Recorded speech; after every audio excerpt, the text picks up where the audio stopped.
မင်္ဂလာပါရှင်အစုံတုတ် channel ကနေကြိုးဆိုပါရရှင်ကိုရီးယား line how you have လို့ပြောလိုက်ရင်လူတိုင်းရဲ့ပြေးမြင်မိမဲ့မျက်နှာကတော့မင်းသားအီမင်ဟိုပဲဖြစ်ပါတယ်ဒါပေမဲ့ဒီကနေ့ကျမတို့မြင်နေရတဲ့တောက်ပတဲ့အောင်မြင်မှုတွေရဲ့နောက်ွယ်မှာတေမင်းနဲ့ရင်ဆိုင်ခဲ့ရတဲ့အချိန်တွေမိသားစုအခက်အခဲတွေနဲ့မျက်ရည်တွေအများကြီးရှိခဲ့ပါတယ်1989ခုနှစ်မှာမွေးဖွားခဲ့တဲ့အီမင်ဟိုရဲ့ငယ်ဘဝဟာတိတ်ပြီးမပြည့်စုံခဲ့ပါဘူးငယ်စဉ်ကတည်းကဘောလုံးသမားဖြစ်ချင်ခဲ့တဲ့သူ့အတွက်ပစ္စမတန်းမှာရခဲ့တဲ့ဒဏ်ရာဟာပထမဆုံးအိမ်မက်ကိုရိုက်ချိုးလိုက်တယ်လို့ဖြစ်ခဲ့ပါတယ်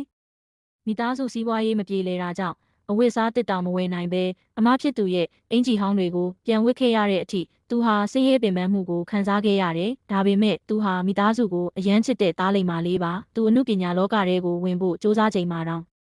ရသမျှပတ်စံလေးတွေကိုမိသားစုကိုအမြဲပြန်ပေးခဲ့ပါတယ်2006ခုနှစ်မင်းသားဖြစ်ဖို့ခြေလန်းစနေချိန်မှာပဲကံကြမ္မာကသူ့ကိုထပ်ပြီးစမ်းသပ်ခဲ့ပါတယ်တငယ်ချင်းဖြစ်သူကြာငုတ်ဝတ်နဲ့အတူခရီးသွားရင်းပြင်းထန်တဲ့ကားအစီးတင်ကြုံခဲ့ရတာပါတစ်ဖက်ကလူတွေတေဆုံးသွားတဲ့အထိပြင်းထန်တဲ့အဲ့ဒီမတော်တဆမှုကြောင့်လီမင်ဟိုဟာခြေထောက်ရိုးတွေကျိုးကျပြီးဆေးရုံမှာ9လကြာအောင်အသက်လုခဲ့ရပါတယ်ဆရာဝန်တွေကသူပြန်လန်းလျှောက်နိုင်ဖို့တောင်မသေးကြဘူးလို့ပြောခဲ့ပေမဲ့သူဇွဲမလျှော့ခဲ့ပါဘူးခြေထောက်မှာစတီးချောင်းကြီးထည့်ထားရတဲ့ကြားကတစ်နှစ်ကျော်ကြာပြန်လည်တန်ဆွမ်းအောင်စ조사ခဲ့ပါတယ်အဲ့ဒီနောက်2009ခုနှစ်မှာတော့သူ့ဘဝကိုပြောင်းလဲစေခဲ့တဲ့ Wine Over Flower ဂူကျွန်းပြိုရောက်လာပါတယ်ဒီကားနဲ့တင်တစ်ကမ္ဘာလုံးကသူ့ကိုတည်သွားပြီးဗိဆန်းအဝတ်မှာအကောင်းဆုံးမင်းသားတစ်စုကိုသိမ်းပိုက်ခဲ့ပါတယ်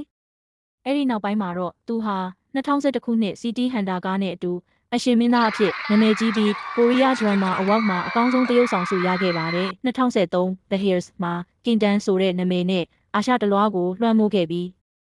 တညထဲမှာတင်စုပေါင်း9ဆုသိမ်းပိုက်ခဲ့ပါတယ်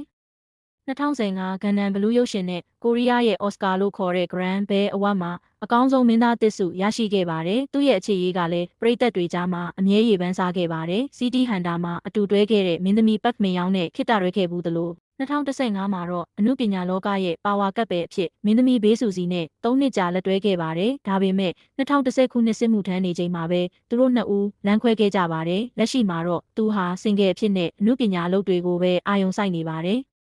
အခုဆိုရင်အီမင်ဟိုဟာကိုရီးယားတင်မကပဲ Apple TV ရဲ့ပတ်ချင်ကိုဇလန်းတွဲနဲ့ Hollywood အထိခြေလန်းကျယ်နေပါပြီ Instagram မှာ follower အများဆုံးရှိတဲ့ကိုရီးယားမင်းသားဖြစ်တယ်လို့နိုင်ငံတကာကမဒန်မီတက်ဆော့ပြတိုက်တွေမှာဖျောင်းရုပ်တုအထားခံရတဲ့အထိဂုဏ်သိက္ခာကြီးမားတဲ့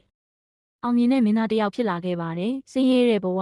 တေမင်းရဲ့လက်ထဲကနေလွတ်မြောက်ပြီးအခုလိုကဘာကျော်မင်းသားတစ်ယောက်ဖြစ်လာဖို့အီမင်ဟိုဟာမလျှော့သောဇွဲနဲ့စူးစမ်းခဲ့ရတာပါ။ဒါကြောင့်လဲပရိသတ်တွေကသူ့ကိုအမြဲတမ်းချစ်ခင်အားပေးနေကြတာဖြစ်ပါတယ်။အားပေးကြတဲ့သူတိုင်းကိုကျေးဇူးတင်ပါတယ်ရှင်။နောက်လဲဒီလိုမျိုးစိတ်ဝင်စားစရာလေးတွေတင်သွားမှာမို့ channel လေးကို subscribe, like and follow လုပ်ခဲ့ပါဦးရှင်။